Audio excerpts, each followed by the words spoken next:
ആകാശവാണി.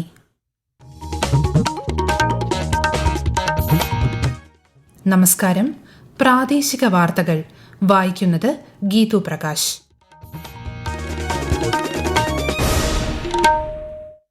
പ്രധാന വാർത്തകൾ. ന്യൂഡൽഹിയിൽ നാളെ നടക്കുന്ന അന്താരാഷ്ട്ര വനിതാ ദിനാഘോഷങ്ങളിൽ രാഷ്ട്രപതി ദ്രൌപദി മുർമു മുഖ്യാതിഥിയാകും. വിപുലമായ പരിപാടികളുമായി വനിതാ ശിശുവികസന മന്ത്രാലയം. മികച്ച രീതിയിൽ തെരഞ്ഞെടുപ്പ് നടത്തുന്നതിൽ കേരളം മുൻപന്തിയിലെന്ന് മുഖ്യ തെരഞ്ഞെടുപ്പ് കമ്മീഷണർ ഗ്യാനേഷ് കുമാർ. ആലപ്പുഴ ചങ്ങനാശ്ശേരി റോഡ് നാടിന് സമർപ്പിച്ച മുഖ്യമന്ത്രി പിണറായി വിജയൻ. വേമ്പനാട് കായലിന് കുറുകെ നിർമ്മിച്ച പെരുമ്പളം പാലം ഉദ്ഘാടനം അല്പസമയത്തിനകം. ചെല്ലാനം തീരസംരക്ഷണ പദ്ധതിയുടെ 1ാം ഘട്ടം മുഖ്യമന്ത്രി ഇന്ന് നാടിന് സമർപ്പിക്കും. പശ്ചിമേഷ്യയിൽ സംഘർഷം രൂക്ഷം. വ്യോമാക്രമണങ്ങളും ഡ്രോൺ ആക്രമണങ്ങളും തുടർന്ന് അമേരിക്കയും ഇസ്രായേലും ഇറാനും. ICC പുരുഷ T20 ലോകകപ്പ് കലാശ പോരാട്ടത്തിൽ ഇന്ത്യ നാളെ ന്യൂസിലൻഡിനെ നേരിടും. വാർത്തകൾ വിശദമായി. നാളെ ന്യൂഡൽഹിയിലെ മനീക്ഷ സെന്ററിൽ നടക്കുന്ന അന്താരാഷ്ട്ര വനിതാ ദിനത്തിന്റെ ദേശീയതല ആഘോഷങ്ങളിൽ രാഷ്ട്രപതി ദ്രൌപദി മുർമു മുഖ്യ പ്രഭാഷണം നടത്തും. വനിതാ ശിശുവികസന മന്ത്രാലയം സംഘടിപ്പിക്കുന്ന പരിപാടിയിൽ കേന്ദ്ര വനിതാ ശിശുവികസന മന്ത്രി അന്നപൂർണ ദേവിയും സഹമന്ത്രി സാവിത്രി താക്കൂറും പങ്കെടുക്കും. വനിതാ ദിനാഘോഷത്തിന്റെ ഭാഗമായി വനിതാ ശിശുവികസന മന്ത്രാലയം നാളെ ന്യൂഡൽഹിയിൽ ശക്തി വാക്ക് എന്ന പേരിൽ സ്ത്രീകൾ നയിക്കുന്ന നടത്തവും സംഘടിപ്പിച്ചിട്ടുണ്ട്. ജൻ ഔഷധി ദിവസത്തിൽ രാജ്യത്തെ പൌരന്മാർക്ക് ആശംസ നേർന്ന് പ്രധാനമന്ത്രി നരേന്ദ്രമോദി. പൌരന്മാർക്ക് താങ്ങാവുന്ന വിലയിൽ ഗുണനിലവാരമുള്ള മരുന്നുകൾ ലഭ്യമാക്കുന്നതിനുള്ള സർക്കാരിന്റെ പ്രതിബദ്ധതയാണ് ജൻ ഔഷധി സംരംഭം പ്രതിഫലിപ്പിക്കുന്നതെന്ന് അദ്ദേഹം അഭിപ്രായപ്പെട്ടു. മികച്ച രീതിയിൽ തെരഞ്ഞെടുപ്പ് നടത്തുന്നതിൽ കേരളം മുൻപന്തിയിലെന്ന് മുഖ്യ തെരഞ്ഞെടുപ്പ് കമ്മീഷണർ ഗ്യാനേഷ് കുമാർ. മുഴുവൻ രാജ്യത്തിനും മാത്രമല്ല ലോകത്തിനും ഒരു മാതൃകയായി തെരഞ്ഞെടുപ്പ് നടത്തുമെന്ന് രാഷ്ട്രീയ പാർട്ടികളും ഉദ്യോഗസ്ഥരും തനിക്ക് ഉറപ്പു നൽകിയതായും അദ്ദേഹം പറഞ്ഞു. നിയമസഭാ തെരഞ്ഞെടുപ്പിനുള്ള ഒരുക്കങ്ങൾ അവലോകനം ചെയ്യാൻ സംസ്ഥാനത്തെത്തിയ അദ്ദേഹം കൊച്ചിയിലെ ചെറായി ബീച്ചിൽ പൊതുജനങ്ങളുമായി സംവദിക്കവെയാണ് ഈ കാര്യം വ്യക്തമാക്കിയത്. ഇന്നലെ സംസ്ഥാനത്തെ രാഷ്ട്രീയ പാർട്ടി പ്രതിനിധികളുമായും ശ്രീ ഗ്യാനേഷ് കുമാറും സംഘവും ചർച്ച നടത്തിയിരുന്നു. അതേസമയം മുഖ്യ തെരഞ്ഞെടുപ്പ് കമ്മീഷണറും അംഗങ്ങളും അല്പസമയത്തിനകം മാധ്യമങ്ങളെ കാണും. ആലപ്പുഴ കോട്ടയം ജില്ലകളെ ബന്ധിപ്പിക്കുന്ന ഏറ്റവും പ്രധാനപ്പെട്ട സംസ്ഥാന പാതയായ ആലപ്പുഴ ചങ്ങനാശ്ശേരി റോഡ് മുഖ്യമന്ത്രി പിണറായി വിജയൻ നാടിന് സമർപ്പിച്ചു. വികസനത്തിൽ ഉയർന്നുവരുന്ന തടസ്സങ്ങളെ അതിജീവിക്കാൻ സർക്കാരിന് സാധിച്ചതായി അദ്ദേഹം പറഞ്ഞു. 4 മേജർ പാലങ്ങൾ, 13 മൈനർ പാലങ്ങൾ, 5 ഫ്ലൈ ഓവറുകൾ, 3 ക്രോസ് വേകൾ, 73 കലുങ്കുകൾ ഇവയെല്ലാം ഉൾപ്പെടുത്തി അന്താരാഷ്ട്ര നിലവാരത്തിലാണ് ഈ റോഡ് പണി കഴിച്ചിട്ടുള്ളത്. ഇത് ആലപ്പുഴ കോട്ടയം ജില്ലകളിലുള്ളവർക്ക് മാത്രമല്ല, സംസ്ഥാനത്ത് ഈ വഴി യാത്ര ചെയ്യേണ്ടി വരുന്ന എല്ലാവർക്കും ഗുണകരമായ പദ്ധതിയാണ്. കിഫ്ബി വഴി 58 കോടി രൂപ ചെലവിലാണ് പടഹാരം പാലം നിർമ്മിച്ചത്. നെടുമുടി തകഴി പഞ്ചായത്തുകളെ തമ്മിൽ ബന്ധിപ്പിക്കുന്ന ഈ പാലത്തിന്റെ നിർമ്മാണത്തിനുള്ള നടപടികൾ ആരംഭിച്ചത് 2016-21 കാലത്ത്. ചങ്ങനാശ്ശേരി പെരുന്ന ജംഗ്ഷൻ മുതൽ ആലപ്പുഴ കളർകോട് ജംഗ്ഷൻ വരെയുള്ള 24.164 കിലോമീറ്റർ ദൂരമാണ് അന്താരാഷ്ട്ര നിലവാരത്തിൽ പുനർനിർമ്മിച്ചിരിക്കുന്നത്. 752 കോടി രൂപ ചെലവഴിച്ചാണ് നിർമ്മാണം. ആലപ്പുഴ ജില്ലയിൽ കിഫ്ബി പദ്ധതിയിൽ ഉൾപ്പെടുത്തി നിർമ്മിച്ച പടഹാരം പാലം, 412 കോടിയോളം രൂപയുടെ 15 പൊതുമരാമത്ത് പദ്ധതികൾ എന്നിവയും മുഖ്യമന്ത്രി നാടിന് സമർപ്പിച്ചു. ലോക്സഭാ പ്രതിപക്ഷ നേതാവും മുതിർന്ന കോൺഗ്രസ് നേതാവുമായ രാഹുൽ ഗാന്ധി ശിവഗിരി സന്ദർശിച്ചു. ശ്രീനാരായണ ഗുരുവിന്റെ സമാധിയിൽ അദ്ദേഹം പുഷ്പാർച്ചന നടത്തി. രാവിലെ ഇടുക്കി പീരുമേട്ടിലെ തോട്ടം തൊഴിലാളികളുമായും രാഹുൽ ഗാന്ധി കൂടിക്കാഴ്ച നടത്തിയിരുന്നു. പീരുമേട് ഗ്ലെൻമേരി എസ്റ്റേറ്റിലെ തൊഴിലാളികൾ ജോലി ചെയ്യുന്നിടത്തേക്ക് നേരിട്ടെത്തിയാണ് തൊഴിലാളികളോട് സംവദിച്ചത്. പ്രതിപക്ഷ നേതാവ് VD സതീശൻ നയിക്കുന്ന പുതിയുഗ യാത്ര ഇന്ന് തിരുവനന്തപുരത്ത് സമാപിക്കും. വൈകുന്നേരം 5 മണിക്ക് പുത്തരിക്കണ്ടം മൈതാനത്ത് നടക്കുന്ന സമാപന സമ്മേളനം ലോക്സഭാ പ്രതിപക്ഷ നേതാവ് രാഹുൽ ഗാന്ധി ഉദ്ഘാടനം ചെയ്യും. മുതിർന്ന കോൺഗ്രസ് നേതാക്കളും പ്രവർത്തകരും പരിപാടിയിൽ പങ്കെടുക്കും.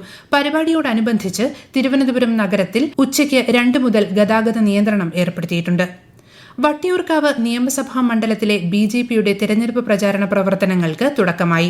ശാസ്തമംഗലം കൌൺസിലർ R ശ്രീലേഖ ചുവരെഴുതി പ്രചാരണത്തിന് തുടക്കം കുറിച്ചു. തിരുവനന്തപുരം നഗരസഭാ മേയർ VV രാജേഷ് ഉൾപ്പെടെയുള്ളവർ പങ്കെടുത്തു. പശ്ചിമേഷ്യൻ സംഘർഷം 8ാം ദിവസവും തുടരുന്നു. അമേരിക്ക, ഇസ്രായേൽ, ഇറാൻ എന്നിവ വ്യോമാക്രമണങ്ങളും ഡ്രോൺ ആക്രമണങ്ങളും നടത്തുന്നത് സ്ഥിതി രൂക്ഷമാക്കുന്നു. ഇറാനുമായി ഒത്തുതീർപ്പിന് തയ്യാറല്ലെന്നും നിരുപാധികം കീഴടങ്ങിയാൽ ഇറാനെ സാമ്പത്തികമായി പുനർനിർമ്മിക്കാൻ അമേരിക്കയും സഖ്യകക്ഷികളും സഹായിക്കുമെന്നും US പ്രസിഡന്റ് ഡൊണാൾഡ് ട്രംപ് പറഞ്ഞു. അതേസമയം സംഘർഷം പരിഹരിക്കാൻ ചില രാജ്യങ്ങൾ മധ്യസ്ഥ ശ്രമങ്ങൾ തുടങ്ങിയതായി ഇറാൻ പ്രസിഡന്റ് മസൂദ് പെസഷ്കിയാൻ പറഞ്ഞു. മേഖലയിൽ സുസ്ഥിരമായ സമാധാനത്തിന് ഇറാൻ പ്രതിജ്ഞാബദ്ധമാണെന്നും എന്നാൽ രാജ്യത്തിന്റെ അന്തസ്സും പരമാധികാരവും സംരക്ഷിക്കുന്നതിൽ വിട്ടുവീഴ്ചയില്ലെന്നും അദ്ദേഹം സമൂഹമാധ്യമത്തിൽ കുറിച്ചു. പശ്ചിമേഷ്യയിലെ സംഘർഷ സാഹചര്യത്തിൽ പൌരന്മാരെ സഹായിക്കുന്നതിനായി ഖത്തറിലെ ഇന്ത്യൻ എംബസി കൂടുതൽ ഹെൽപ്പ് ലൈൻ നമ്പറുകൾ സജീവമാക്കി. +974 55647502, +974 55362508, +974 55384683 എന്നിവയാണ് ഹെൽപ്പ് ലൈൻ നമ്പറുകൾ. സഹായം തേടുന്നതിന് cons.doha@mea.gov.in എന്ന ഇമെയിൽ വിലാസവും നൽകിയിട്ടുണ്ട്. ഈ വാർത്തകൾ ആകാശവാണിയിൽ നിന്ന്. ആകാശവാണി വാർത്തകളും വാർത്താധിഷ്ഠിത പരിപാടികളും all India radio news Thiruvananthapuram YouTube ചാനലിലും all India radio news Thiruvananthapuram Facebook പേജിലും AR News_ തിരുവനന്തപുരം ഇൻസ്റ്റഗ്രാം അക്കൌണ്ടിലും AR News_TVM X ഹാൻഡിലും ലഭ്യമാണ്. ആകാശവാണി തിരുവനന്തപുരം പ്രാദേശിക വാർത്താ വിഭാഗം അവതരിപ്പിക്കുന്ന പ്രത്യേക പരിപാടിയായ നല്ല വാർത്ത എല്ലാ ശനിയാഴ്ചയും വൈകുന്നേരം 6:40 പ്രക്ഷേപണം ചെയ്യുന്നതാണ്. ഇന്ന് 6:30 പ്രാദേശിക വാർത്തകൾക്ക് ശേഷം നല്ല വാർത്ത കേൾക്കാം. വേമ്പനാട് കായലിന് കുറുകെ നിർമ്മിച്ച പെരുമ്പളം പാലം അല്പസമയത്തിനകം മുഖ്യമന്ത്രി പിണറായി വിജയൻ നാടിന് സമർപ്പിക്കും. വിശദാംശങ്ങളുമായി ആകാശവാണി ആലപ്പുഴ ജില്ലാ പ്രതിനിധി R രവികുമാർ. കായലിന് കുറുകെ നിർമ്മിച്ച സംസ്ഥാനത്തെ ഏറ്റവും നീളമേറിയ പാലമാണ് പെരുമ്പളം പാലം. ഇത് തുറന്നു നൽകുന്നതോടെ 4 വശവും വേമ്പനാട്ട് കായലിനാൽ ചുറ്റപ്പെട്ട പെരുമ്പളം ദ്വീപ് നിവാസികളുടെ പതിറ്റാണ്ടുകൾ നീണ്ട യാത്രാ ദുരിതത്തിനാണ് അറുതിയാകുന്നത്. 100 കോടി രൂപ ചെലവഴിച്ചാണ് പാലം നിർമ്മിച്ചത്. ആകെ 1155.40 മീറ്റർ നീളം പാലത്തിനുണ്ട്. ജലഗതാഗതത്തിന് തടസ്സം വരാത്ത രീതിയിലാണ് നിർമ്മാണം. കാൽനട യാത്രക്കാർക്കായി 1.5 മീറ്റർ വീതിയുള്ള നടപ്പാതകളും ഒരുക്കിയിട്ടുണ്ട്. ചെല്ലാനം തീരസംരക്ഷണ പദ്ധതിയുടെ 1ാം ഘട്ടം മുഖ്യമന്ത്രി പിണറായി വിജയൻ ഇന്ന് വൈകിട്ട് നാടിന് സമർപ്പിക്കും. കിഫ്ബി വഴി 344.20 കോടി രൂപ ചെലവഴിച്ചാണ് പദ്ധതി പൂർത്തിയാക്കിയത്.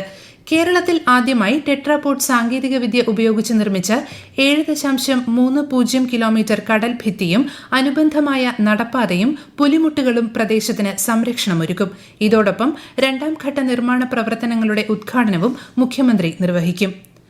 Kannur defence security force flag foundation ഇന്ത്യയുമായി ചേർന്ന് കണ്ണൂരിൽ കൂറ്റൻ ദേശീയ പതാക ഉയർത്തി. Integrated training director lieutenant general Ajay Ramdev പതാക ഉയർത്തി. കൂടുതൽ വിവരങ്ങളുമായി ആകാശവാണി കണ്ണൂർ ജില്ലാ പ്രതിനിധി KO ശശിധരൻ. കണ്ണൂർ DSC റെക്കോർഡ്സിന് എതിർവശത്തുള്ള മേജർ സന്ദീപ് ഉണ്ണികൃഷ്ണന്റെ സ്മാരക മൈതാനിക്ക് മുൻവശത്താണ് ദേശീയ പതാക സ്ഥാപിച്ചത്. 16 അടി വീതിയിലും 24 അടി നീളത്തിലുമുള്ള ദേശീയ പതാക 72 അടി ഉയരമുള്ള ഫ്ളാഗ് പോസ്റ്റിലാണ് ഉയർത്തിയത്. ഫ്ളാഗ് ഫൗണ്ടേഷന്റെ 208ാമത് ഫ്ളാഗ് പോസ്റ്റാണ് കണ്ണൂർ DSCക്ക് വേണ്ടി സ്ഥാപിതമായിട്ടുള്ളത്. National flag foundation CEO retired major general Hashim Kohli, DSC commander colonel Paramvir Singh Nagra എന്നിവർ സംബന്ധിച്ചു. ICC പുരുഷ T20 ലോകകപ്പിന്റെ കലാശ പോരാട്ടത്തിൽ ഇന്ത്യ നാളെ ന്യൂസിലൻഡിനെ നേരിടും. അഹമ്മദാബാദിലെ നരേന്ദ്രമോദി സ്റ്റേഡിയത്തിൽ രാത്രി 7 മണിക്കാണ് മത്സരം. രാജ്യത്തെ മെട്രോപൊളിറ്റൻ നഗരങ്ങളിൽ സബ്സിഡിയില്ലാത്ത ഗാർഹിക സിലിണ്ടറുകൾക്ക് 60 രൂപ വർദ്ധിച്ചു. വാണിജ്യ സിലിണ്ടറുകൾക്ക് 115 രൂപ വർദ്ധിച്ചതായും ഇന്ത്യൻ ഓയിൽ കോർപ്പറേഷൻ അറിയിച്ചു. പുതുക്കിയ നിരക്കുകൾ ഇന്ന് പ്രാബല്യത്തിൽ വന്നു. മലയോര ഹൈവേയുടെ ബാലുശ്ശേരി, കൊടുവള്ളി, തിരുവമ്പാടി മണ്ഡലങ്ങളിലൂടെ കടന്നുപോകുന്ന തലയാട് മലപ്പുറം റീച്ചിന്റെ ഉദ്ഘാടനവും ചെമ്പ്ര മുതൽ 28ാം മൈൽ വരെയുള്ള റീച്ചിന്റെ പ്രവൃത്തി ഉദ്ഘാടനവും മുഖ്യമന്ത്രി പിണറായി വിജയൻ ഓൺലൈനായി നിർവഹിച്ചു. 6.79 കിലോമീറ്റർ നീളത്തിൽ 50 കോടി രൂപയുടെ സാമ്പത്തിക അനുമതി ലഭിച്ച പദ്ധതിയാണ് ഉദ്ഘാടനം ചെയ്തത്. പ്രധാന വാർത്തകൾ വീണ്ടും. ന്യൂഡൽഹിയിൽ നാളെ നടക്കുന്ന അന്താരാഷ്ട്ര വനിതാ ദിനാഘോഷങ്ങളിൽ രാഷ്ട്രപതി ദ്രൌപദി മുർമു മുഖ്യാതിഥിയാകും. വിപുലമായ പരിപാടികളുമായി വനിതാ ശിശുവികസന മന്ത്രാലയം. മികച്ച രീതിയിൽ തിരഞ്ഞെടുപ്പ് നടത്തുന്നതിൽ കേരളം മുൻപന്തിയിലെന്ന് മുഖ്യ തെരഞ്ഞെടുപ്പ് കമ്മീഷണർ ഗ്യാനേഷ് കുമാർ. ആലപ്പുഴ ചങ്ങനാശ്ശേരി റോഡ് നാടിന് സമർപ്പിച്ച മുഖ്യമന്ത്രി പിണറായി വിജയൻ. വേമ്പനാട് കായലിന് കുറുകെ നിർമ്മിച്ച പെരുമ്പളം പാലം ഉദ്ഘാടനം അല്പസമയത്തിനകം. ചെല്ലാനം തീരസംരക്ഷണ പദ്ധതിയുടെ 1ാം ഘട്ടം മുഖ്യമന്ത്രി ഇന്ന് നാടിന് സമർപ്പിക്കും. പശ്ചിമേഷ്യയിൽ സംഘർഷം രൂക്ഷം. വ്യോമാക്രമണങ്ങളും ഡ്രോൺ ആക്രമണങ്ങളും തുടർന്ന് അമേരിക്കയും ഇസ്രായേലും ഇറാനും. ICC പുരുഷ T20 ലോകകപ്പ് കലാശ പോരാട്ടത്തിൽ ഇന്ത്യ നാളെ ന്യൂസിലൻഡിനെ നേരിടും. പ്രാദേശിക വാർത്തകൾ കഴിഞ്ഞു. അടുത്ത വാർത്താ പ്രക്ഷേപണം 12:50.